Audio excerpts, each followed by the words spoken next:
முதலாவது காரியம், குடியிருப்பின் எல்லையை முன் குறிக்கிறார். எதுக்காக குடியிருப்பின் எல்லையை முன் குறிக்கிறார்னா, நீங்க தடவியாகிலும் கடவுள் யாருன்னு கண்டுபிடிக்க. ரெண்டாவது காரியம், மனம் திரும்பணும்னு கட்டளையிடுறார். மூணாவது காரியம், ஒரு நாளை குறிச்சிருக்கார், நியாய தீர்ப்புல நிறுத்துவார். அவ்வளவுதான், முடிஞ்சு போச்சு. சரியா? இதுதான் அவருடைய செய்தியினுடைய மொத்தம் 5 காரியம் சொல்றார். அவர் கோயில்ல இல்ல, ரெண்டாவது அவர் பணிவிட செய்யல, மூணாவது குடியிருப்பின் எல்லையை நான் கேட்பேன். இப்ப ஒவ்வொருத்தவங்கள்ட்ட அந்த எழுதுறான் கையில, சோத்ராண்டவரே. சரி, மூணாவது மைண்ட்ல எழுது, நல்லா இருக்கும். முதல்ல கோயில்ல இல்ல, ஈஸியா தானே சொல்றேன். ரெண்டாவது பணிவிடை, மனுஷனுடைய கையில உண்டாகிற பணிவிடை அவர் ஏற்றுக்கொள்றது இல்ல. மூணாவது குடியிருப்பின் எல்லை. அப்ப தெரியுதா, இந்த ஏரியால அரசாங்கம் நிலம் கொடுக்கறதுக்கு நிலம் ஒதுக்கி இருக்கு, பில்டிங் கூட கட்டல. அப்பதான் சபை உருவாகும். ஏன்? நீங்க எல்லாம் இங்க வர போறீங்கன்னு தெரிஞ்சு நீங்க எப்படி கண்டுபிடிக்கணும்?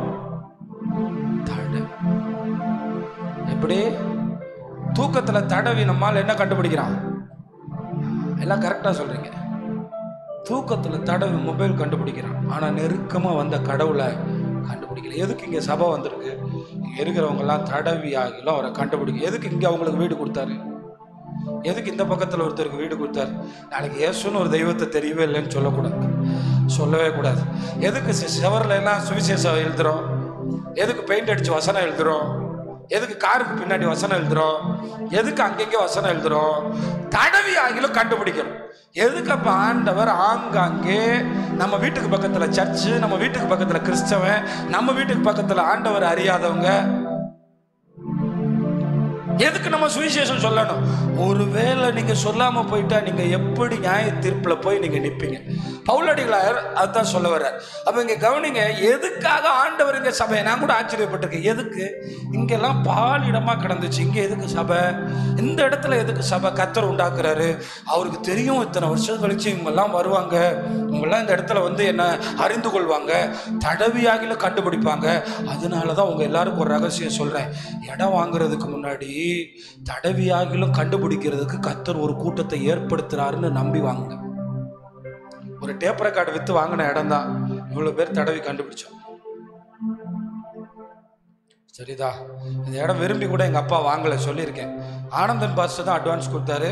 கடைசியில் அவர் மொத்தமா 2 கொடுத்துருக்கு. ஒன்று நம்ம வாங்கிட்டோம், ஒன்று எங்க அப்பா பேர்ல அவர் வாங்கினது. எப்படி பாருங்க. அப்ப நம்மளாம் தடவி கண்டுபிடிக்கிறதுக்கு தேவன் என்ன குறிக்கிறாரு? அதனால நீங்க எப்பயும் உங்க வாழ்க்கையில கட்ட போற வீடு, வாங்க போற இடம், இதுக்காக ரொம்ப ஜெபிக்கணும். அதுல தேவ சித்தம் இருக்கும். உங்க பக்கத்து வீட்டுக்காரன் ரட்சிக்கப்படுவான், உங்க பக்கத்து வீட்டுக்காரன் ஒண்ணு ரட்சிக்கப்படுவான், இல்லைன்னா நியாய தீர்ப்புக்கு நீங்க தப்புறதுக்கு உங்க மூலம் இயேசுன்னு யாருன்னு தெரிஞ்சுக்கிறோம். இது 2 நடக்கும், கண்டிப்பா நடக்கும். அப்ப அதுக்குத்தான் பவுல் சொல்றாரு, குடியிருப்பின் எல்லைகளை குறிக்கிறார். எதுக்காக? தடவியாகிலும் கடவுள் யாரு, அவர் என்ன செஞ்சிருக்காரு, அவர் நமக்காக என்ன பண்ணியிருக்காரு, அதுக்கு தான் உங்களுக்கு ஃப்ரெண்ட்ஸ். நான் என்ன நினைப்பேன்னா, அவன் ரட்சிக்கப்படுறது படாது 4வது காரியம். அவனுக்கு நான் சொல்ல வேண்டியது என் மேல் விழுந்த. ஆமா, நான் அவன் என்னை விட்டு விலகிறது போட்டோம். அவன் இருக்கிறனால நான் சாப்பிடல, ஆண்டவர் சாப்பாடு கொடுக்குறேன். அவன் ரத்த பலிக்கு நான் விளங்க. அது ரொம்ப முக்கியம். இதை நீங்க புரிஞ்சுக்கணும். ரெண்டாவது காரியம் அங்க இருக்கு. நம்ம ஆண்டவர் நம்ம இடத்துல எதிர்பார்க்கிற 2வது காரியத்தை மட்டும் சொல்றேன். 30வது வசனம், நம்ம 29-30 2 சேர்த்து பாருங்க. நாம் அவருடைய சந்ததியாரா இருக்க, எல்லாரும் அவருடைய சந்ததி தான். அங்கேயும் அத்தேனா பட்டணத்துல அதான் சொல்றாரு, மனுஷருடைய சித்திர வேலையினாலும். என்ன வேலையா? ஆனா அதுல இந்த மனுஷன் சித்திர வேலையில கடவுள்களை செய்யறான்ல. நான் ஒண்ணு யோசிச்சது, என் மனசுல செய்யறதையாவது அழகா செய்யலாம்ல. நான் பார்த்தவர் அருவருப்பா, கேவலமா. என்ன, அட்லீஸ்ட் நம்மளை விட அழகா தானே ஒரு கடவுளை செய்யணும். நான் நினைச்சு பார்த்தேன். சில நேரம் பார்க்க சகிக்காது, அந்த மாதிரி செய்யறேன். அது என்னன்னு தெரியல, இவங்களுக்கு அப்படித்தான், மனிதனுடைய மூளைக்கு அப்படித்தான் யோசிக்க தோணுது. ஆனால் அப்படி செய்வதை தேவன் விரும்புவதில்லை. சித்திர வேலையினாலும் யுக்தியினாலும், யுக்தினா மைண்ட்ல இருந்து வர்றது.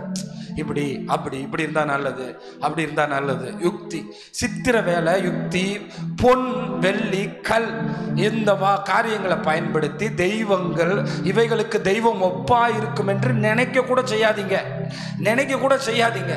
அறியாமை உள்ள காலத்தில் கடவுள் காணாதவர் போல் இருந்தார், இப்பொழுதோ மனம் திரும்ப வேண்டும் என்று கட்டளை இடுகிறார். முதல்ல சொன்னேன், என்ன சொன்னேன்? குடியிருப்பின் எல்லையை குறித்து தடவி கண்டுபிடிக்க உதவி செய்கிறார். ரெண்டாவது, மனம் திரும்பிய ஆகணும்னு கட்டளை போடுறார். அதுல ஒரு வார்த்தை பயன்படுத்துறாருல, அறியாமை உள்ள காலத்தில் எப்படி இருந்தாரா? காணாத போய். இப்ப 4000 வருஷமா நம்ம முன்னோர்கள் இங்க இருந்தாங்கன்னு வச்சுக்கிறோம். அவங்களுக்கு கடவுள் யாருன்னு தெரியல. அவங்கள கர்த்தர் என்ன செய்வார் நமக்கு தெரியாது. மறைக்கப்பட்டதெல்லாம் கர்த்தருடையது. ஆனா இங்கேயும் போட்டிருக்கார், அறியாமை உள்ள காலத்தில் எப்படி இருந்தாரா? ஆமா, காணாதவர் போல இருந்தாராம். நீங்க ஆண்டவரை சரியா அறியாத காலத்துல அவர் காணாத போல இருப்பார்.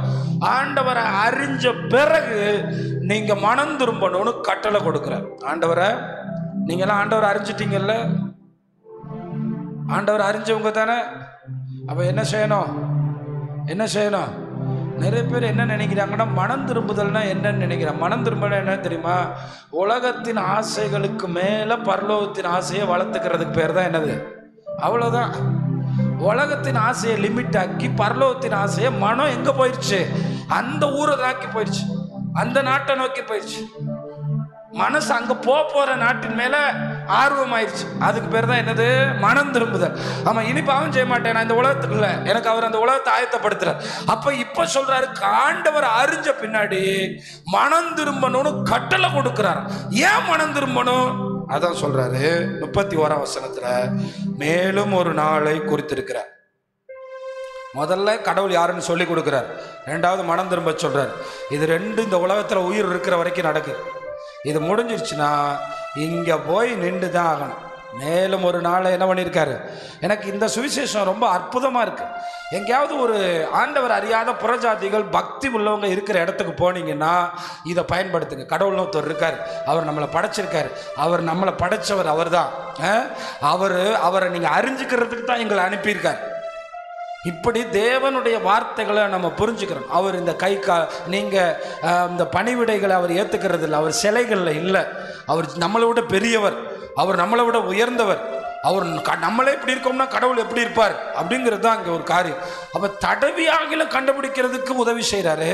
ரெண்டாவது, அவர் மனம் திரும்பணும்னு கட்டளையிடுறாரு. இது ரெண்டுலையும் மிஸ் பண்ணிட்டீங்கன்னா இங்கே போய் நிற்கணும். அப்போ பார்த்தீங்களா, பேதுருவா இருந்தாலும் நியாய தீர்ப்பை தான் பிரசங்கம் பண்றாங்க. ஆமா, பவுலா இருந்தாலும் நியாய தீர்ப்பை தான் பிரசங்கம் பண்றாங்க. ஆனா இன்றைய ஊழியர்கள் நியாய தீர்ப்பை பத்தி எங்க பிரசங்கம் பண்றாங்க? அப்ப மனுஷகுமாரன் வரும்போது வசனத்தை காணோம், விசுவாசத்தை காணோம், நியாய தீர்ப்பை பத்தி எங்க பிரசங்கம் பண்றாங்க? அழகா எழுதியிருக்காரு. அதிலே அவர் தாம் நியமித்த மனுஷனை கொண்டு, கோடு போட்டுக்கிறங்க, ஏன் மனுஷனை கொண்டு? இயேசு நியாயம் தீர்க்கும் போது மனுஷனா தான் உட்காந்து நியாயம் தீர்க்க போறாரு. இது நிறைய பேருக்கு தெரியாது. இயேசு மனுஷனா தான் உட்காந்து, எதுக்கு மனுஷனா உட்காந்து நியாயம் தீர்க்கிற? யாராவது சொல்லுங்க, யாராவது சொல்லுங்க. மனுஷனா உனக்காக நான் வந்தேன், நீ என்ன பண்ணல? ஏத்துக்கல. உனக்காக ரத்த சிந்தனை, நீ என்ன தள்ளிட்ட. உனக்காக உன் பக்கத்து வீட்டுல இருந்தவனை வச்சு சொல்ல சொன்னேன், நீ ஏத்துக்கல. உனக்காக உன் ஃப்ரெண்டை வச்சு சொல்ல சொன்னேன், நீ தள்ளிட்ட. இப்ப நான் நானே வந்திருக்கேன் பார், ஒன்னில் ஒருவன் தான் நான் இங்க இருக்கிறேன். மனுஷனை கொண்டு பூமியை நீதியாய் நியாயம் தீர்ப்பார். தம்பிங்க எல்லாருக்கும் ஒன்னே ஒன்று சொல்லி முடிக்கிறேன். ஆண்டவர் மனம் திரும்பணும்னு வாய்ப்பு கொடுக்கிறார், அந்த விக்டருக்கு கொடுத்த மாதிரி.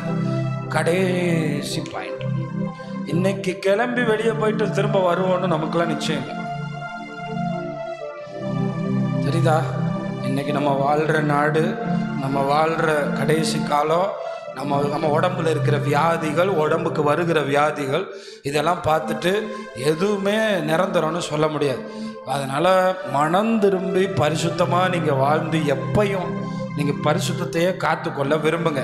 ஏன்னா நீதியாக நியாயம் தீர்ப்பார். அந்த மனுஷனை மரித்தோரிலிருந்து எழுப்பினதுனாலே அந்த நிச்சயத்தை என்ன செஞ்சிருக்காரு? அப்ப இயேசுதான் நியாயம் தீர்க்க போறாருங்கிறதுக்கு ஒரு மிகப்பெரிய அடையாளம், இயேசு மரித்தோரிலிருந்து என்ன பண்ணியிருக்காரு? எழும்பினார். அதன் மூலமா அதை விளங்க பண்ணினார். அதனால நீங்களும் மனம் திரும்பினா மரித்தோரிலிருந்து எழுப்புவார்.